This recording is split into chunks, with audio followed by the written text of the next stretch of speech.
মনে করি এটা একটা ঘর এবং এই ঘরের মধ্যে কিছু সোনাদানা হীরা মূল্যবান জিনিসপত্র আছে। একটা চোর এখান থেকে জিনিস চুরি করতে চায়। কি করবে সে?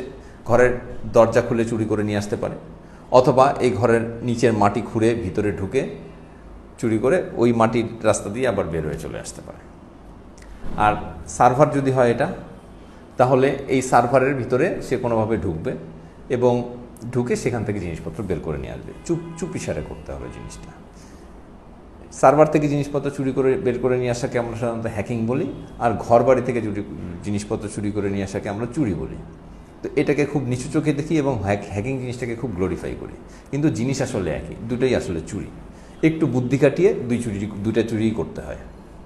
হ্যাকিংয়ের ক্ষেত্রে জিনিসটা একটু বেশি কঠিন, কারণ হলো এখানে আইটি রিলেটেড জিনিসপত্র জানতে হয়। আর যে তালা ভেঙে চুরি করতেছে, আইটি রিলেটেড জিনিসপত্র জানতে হয় না, কিছু মেকানিক্যাল জিনিসপত্র জানলেই তার কাজ হয়ে যায়।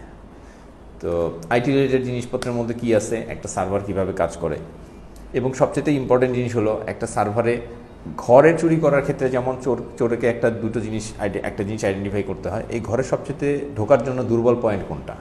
একটা হতে পারে দরজা, একটা হতে পারে জানালার গ্রিল ভাঙা, একটা হতে পারে নিচের মাটি খুঁড়ে ভিতরে ঢোকা। সবচাইতে সহজে এবং সবচাইতে নিঃশব্দে যে কাজটা সে করতে পারবে সেভাবেই আসলে সে ঢুকবে।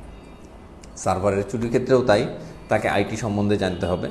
2 নম্বর হলো তাকে সার্ভার মেকানিজমগুলো কিভাবে কাজ করে এবং যে জায়গাতে চুরি করতে যাচ্ছে সেই জায়গার আসলে সিস্টেমটা আসলে কিভাবে কাজ করে, এটাকে একটু জানতে হবে। জেনে তারপরে ওই সিস্টেমের মধ্যে থেকে কিছু ফ্ল বের করতে হবে এবং সেই ফ্লগুলোকে কাজে লাগিয়ে তাকে সে ওই সার্ভারে বা ওই সিস্টেমটাতে ঢুকবে।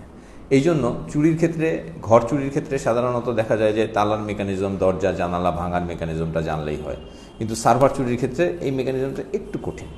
এই জন্যই সাধারণত একটু হ্যাকিং বলে একটু গ্লোরিফাই করা হয়, আর অন্যগুলোকে চুরি বলে একটু নিচু চোখে দেখা হয়।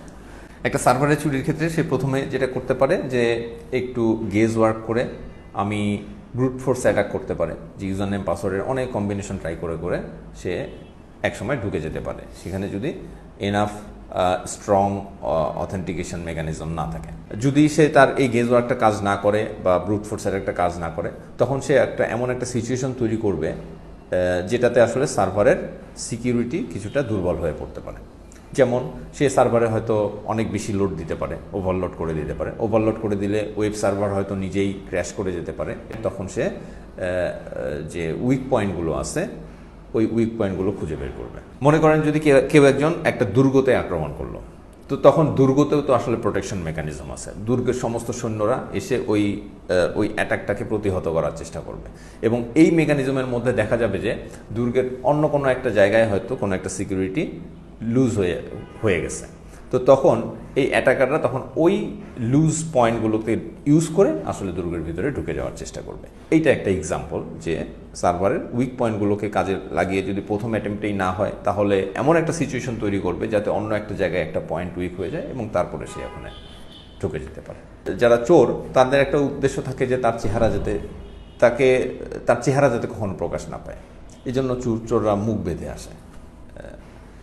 আর আইটি চুরির ক্ষেত্রে চোরদের বা হ্যাকারদের উদ্দেশ্য থাকে সে যে এখানে অ্যাক্টিভিটিগুলো করছে, এই অ্যাক্টিভিটিগুলো যাতে কেউ না অ্যাক্টিভিটিগুলো বুঝতে পারলেও এটা যেন কেউ না বুঝতে পারে কি আসলে করেছে, এবং এটার জন্য তারা অ্যানোনিমাস থাকতে চায়। এবং এই অ্যানোনিমাস থাকার জন্য বিভিন্ন মেকানিজম তারা অবলম্বন করে, যেমন ডিস্ট্রিবিউটেড অ্যাটাক, তারপরে আইপি হাইড করে অ্যাটাক, তারপরে ভিপিএনের থ্রুতে অ্যাটাক।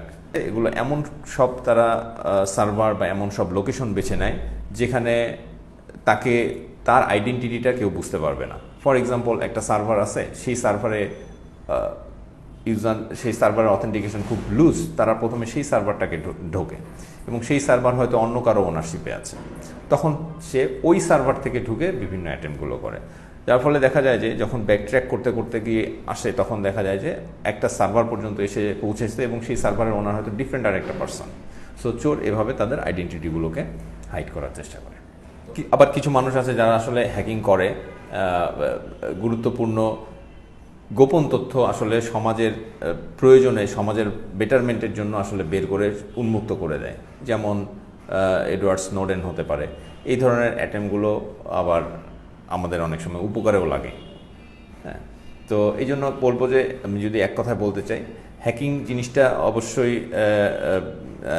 একটু ক্রিটিক্যাল, একটু টেকনিক্যাল কাজ, কিন্তু এইটাকে যাতে আমরা অপরের ক্ষতির কারণ না না করে ফেলি, বরং অপরকে অ্যাওয়ার করার জন্য বা অপরের ভালোর জন্য যাতে জিনিসটা করি, এদিকে আমাদের খেয়াল রাখা খুব জরুরি।